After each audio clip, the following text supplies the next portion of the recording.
अलग अलग संस्कृतियों और मान्यताओं वाले देश में एक चेहरे की स्वीकार्यता कभी आसान नहीं रही, लेकिन गंगा से गंगा सागर तक राज्यों में जीत इस मिथक को तोड़ती है।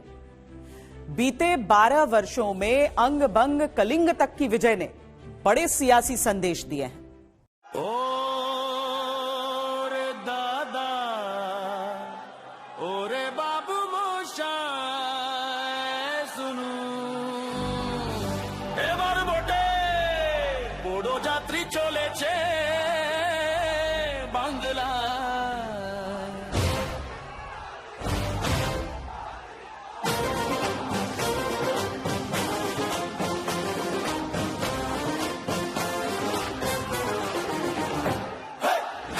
बारह साल में राजनीति कैसे बदली है, ये दो तस्वीरों से स्पष्ट होता है।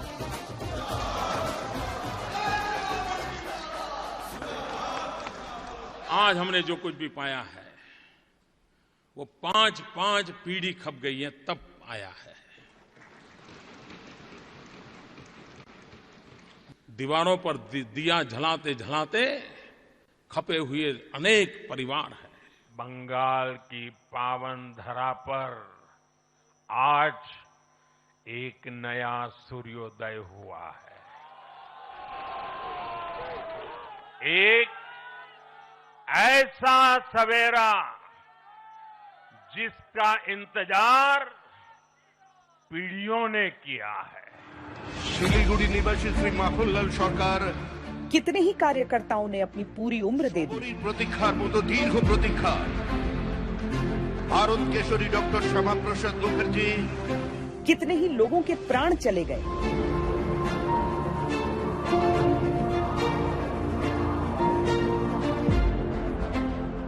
बीजेपी के वैचारिक संस्थापक श्यामा प्रसाद मुखर्जी से लेकर स्वप्न दृष्टा अटल बिहारी वाजपेयी तक कितनी ही पीढ़ियां पश्चिम बंगाल में पार्टी का सूरज उगाने का ख्वाब लेकर संसार से विदा ले गए।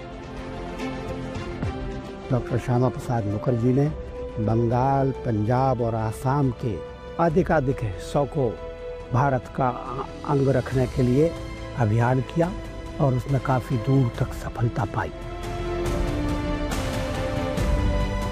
भाजपा का तो जन्म ही डॉक्टर मुखर्जी के आशीर्वाद से हुआ है। वे भारत के औद्योगिक विकास के जनक रहे हैं।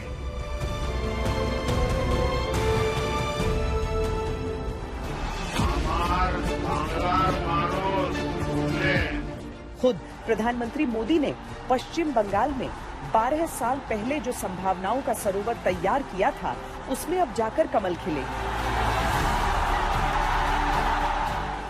बंगाल की जीत के साथ गंगोत्री से लेकर गंगा सागर तक कमल ही कमल खिला हुआ है। उत्तराखंड, उत्तर प्रदेश, बिहार और अब पश्चिम बंगाल आज मां गंगा के इर्द गिर्द बसे इन राज्यों में बीजेपी एनडीए सरकार है। आसान नहीं था एक दशक में 2 से 77 और फिर 207 तक का सफर तय करना। आसान नहीं था वामपंथ और तृणमूल के किले को ध्वस्त करके जीत का झंडा उठाना। बीजेपी बंगाल में ऐसा भय मुक्त वातावरण बनाकर दिखाएगी, ये मोदी की गारंटी है। बदला नहीं, बदलाव की बात होनी चाहिए। भय नहीं, भविष्य की बात होनी चाहिए।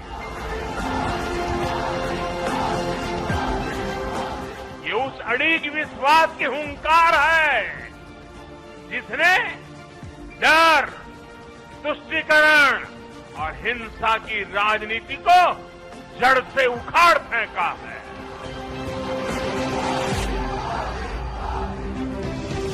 पर नीति, रणनीति और राजनीति का अथक प्रयास ऐसा कि बीजेपी को वो हासिल हो गया जो सभी राजनीतिक विश्लेषकों को असंभव लगता था।